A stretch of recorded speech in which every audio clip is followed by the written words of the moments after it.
I woke up at 7:14, as I always do, no alarm clock, no sharp ringing, just suddenly, as if someone had put a hand on my chest and whispered, "It's time."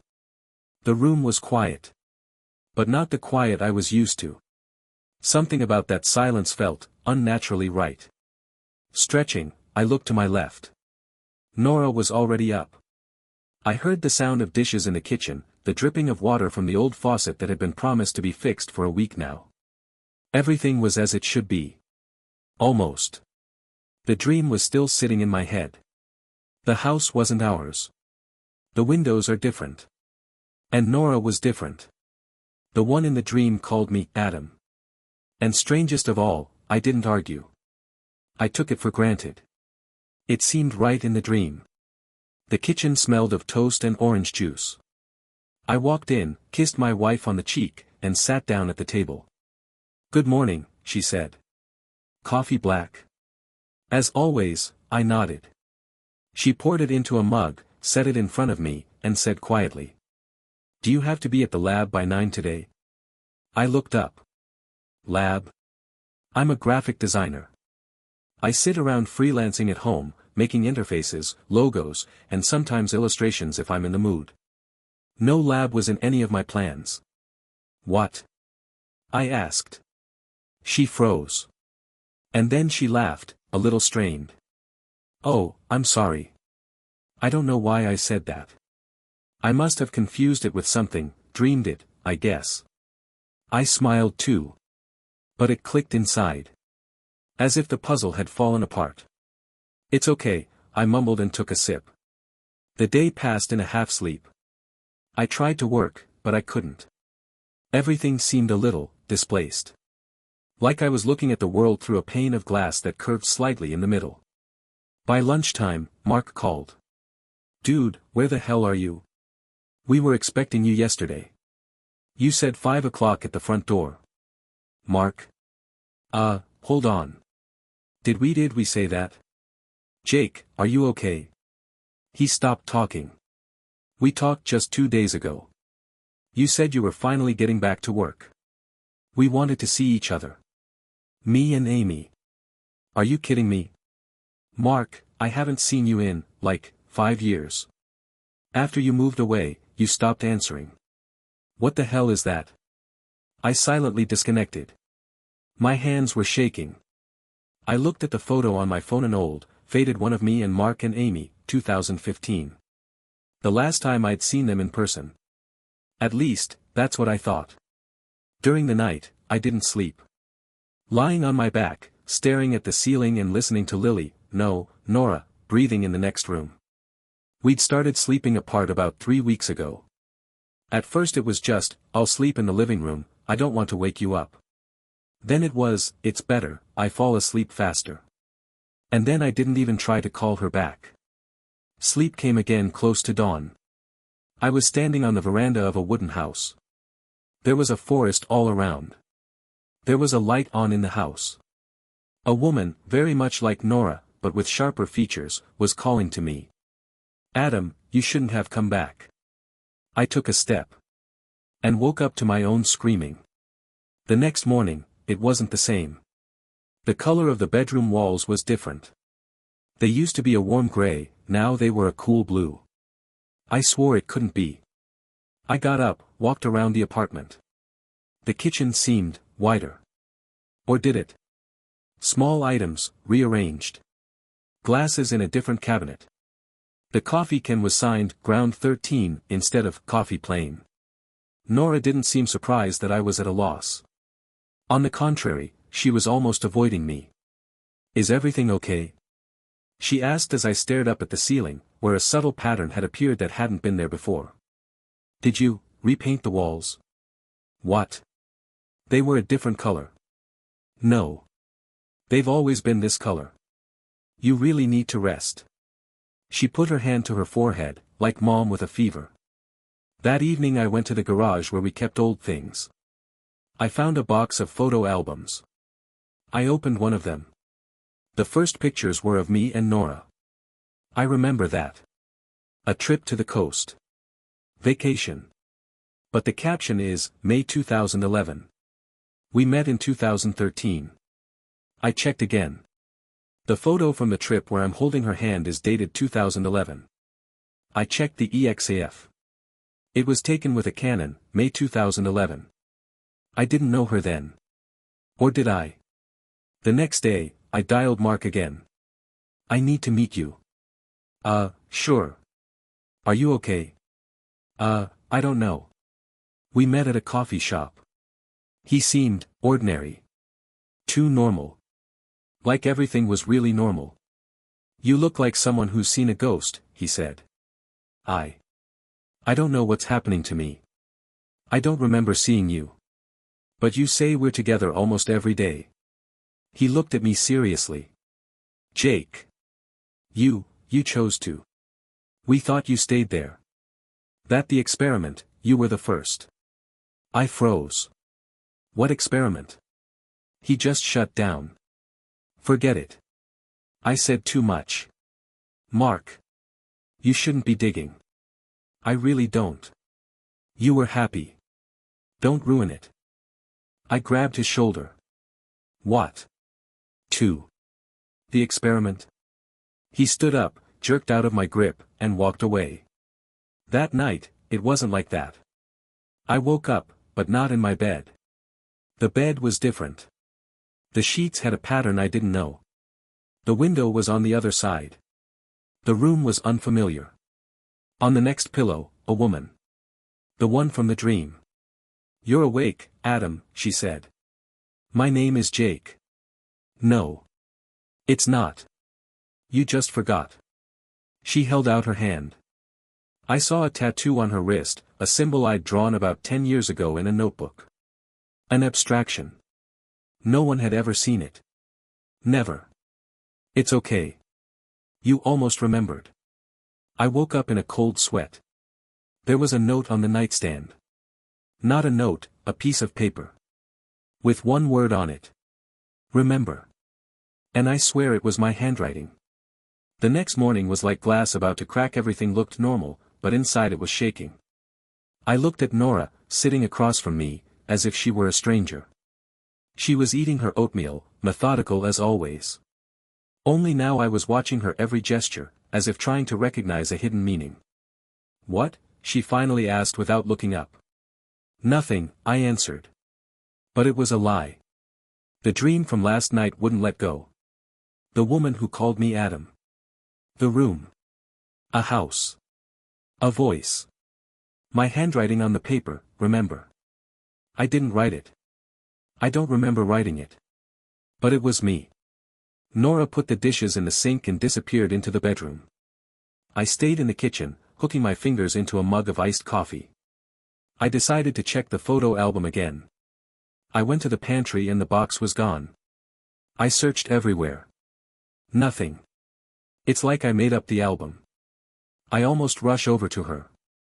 You hid it? Why are you doing this? But I stopped myself. Instead, I texted Mark. You said I was the first. The first what? What am I supposed to remember? The reply didn't come until half an hour later. Meet me tonight. By the docks. Where it used to be. I didn't know where the old place was. But I went anyway. Just, randomly. I was standing by the old docks, where I had once worked on a commission for a design studio, and I suddenly remembered, Mark and I had been having coffee here, discussing some crazy theories, as he called them. I was just starting to get into neuropsychology and dream modeling. He called me paranoid. Mark came in wearing a gray hoodie. Without a word, he handed me a folder. What's this? Your documentation. Before. You asked for it in case it starts to double-cross. I opened the folder. Dry sheets. Headings. Program, transition. Stage, separation. Subject, DA. Is this a joke? You're a scientist, Jake. Or Adam. Or whoever you think you are now. You were the first to enter a parallel consciousness. Not just imagine it. Feel it. Establish yourself. But something went wrong. I didn't say anything. We don't know what. Maybe you didn't want to come back. Or maybe they wouldn't let you go. You made a choice. I shook my head. But I don't. I'm living a normal life. With a wife. With a house. Yeah. Only she didn't call you Adam. I froze. I don't know what's going on right now, I breathed out. Yes, you do. You just don't want to know. He left. I stayed. In the night, I saw her again. That woman wasn't Nora. But there was more understanding in her gaze than there had been in the last weeks in the house. You've come closer.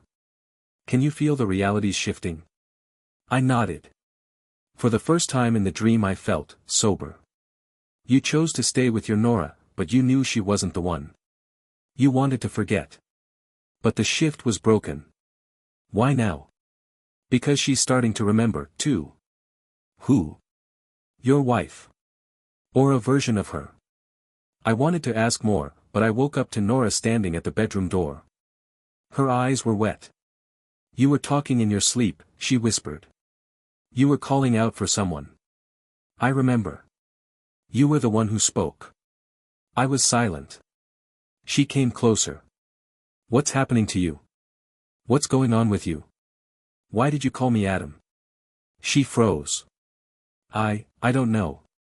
Why did you say, he started to notice on the phone. Her face went pale. I was just scared. Everything started to change. Things. Little things. It's like you don't know who I am. She sat on the floor. I see the house every night. Not this one. A different one. And a woman. She's waiting. And you're with her. And I'm just an observer. I sat next to you. Are we both crazy? She looked up at me. Slowly, as if she didn't want to hear the answer, she said. Or, it's not our world. The next morning I went to the library. An old, dusty one that no one had visited since the internet became the main source of knowledge. I asked for old newspapers. The year was 2013. Local edition. I flipped through them at random. And suddenly, I came across it. Photo. In a white coat. Caption. A team of researchers is launching an ambitious program under Project P3, transferring consciousness between parallel structures. I didn't remember that picture. But I was there. With those people. In the building that was now the sleep lab. The address matched. I drove there. On automatic. No purpose, just, to be there. But the building was gone. In its place was a new building. I went into the nearest cafe. Excuse me, have you worked here long? The waitress nodded. Was there a laboratory here before? She was surprised. What lab? Well, a gray building with antennas. Project P3. She shrugged. It's always been a vacant lot. They just started building a year ago. I got out. I was reeling. My memory floated like water. Everything I touched changed shape. At home, Nora wasn't the same. She was cooking dinner, grilling fish, even though she hated it. I looked at the plates, they were different. Patterns that weren't there before. What do you remember about our wedding? I asked. What do you mean? Where was it? By the lake. You know that. We weren't at the lake. She froze. We were. Right. She dropped her fork. Covered her face with her hands. What's wrong with us? I came over, hugged her. We're not where we're supposed to be. She was crying. She whispered. I love you. I've always loved you. But sometimes when I look at you, you're not you. I didn't sleep at night. I wrote down everything I could remember. Every detail that didn't match. All the oddities. In one of my dreams, I asked a woman. Who are you? I am yours. But not in this world. Were you with me? You chose me. But then you got scared. And ran away to a more comprehensible version of yourself. But now it's rejecting you. What am I supposed to do? She didn't say anything. And then she said. You have to remember. Everything. To choose again. I woke up. There's writing on the ceiling. Almost obliterated. Visible only in the beam of light from the street lamp. Don't forget who you were. I used to write down dreams. In a notebook, on my phone, on the bathroom wall. I woke up thinking, don't miss it. The woman in the dreams now I knew her name was Lana. In one dream she whispered it, holding my face in her palms. You used to call me that. Before you left. I started to believe I was someone else. In a different place. With a different life. That Jake was just a shell.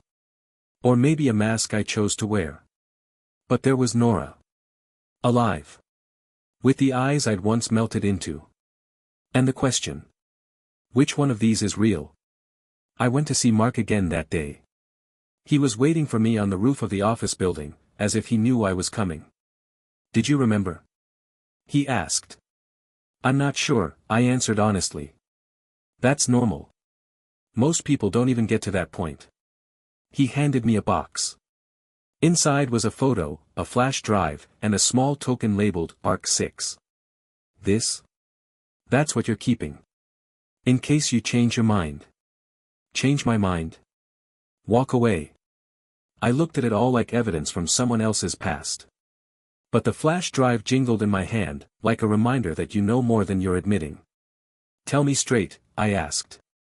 Was I really different? Or was it a brain game? Mark sat down next to me. His voice was quieter. You participated in the experiment. You created Project Transition. You went to another reality consciously. In good faith. But something went wrong.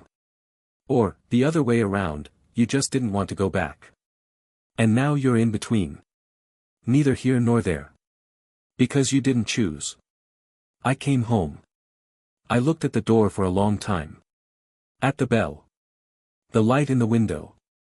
Nora opened it quickly, as if she'd been waiting. You knew, didn't you? She asked. From the beginning. I didn't know.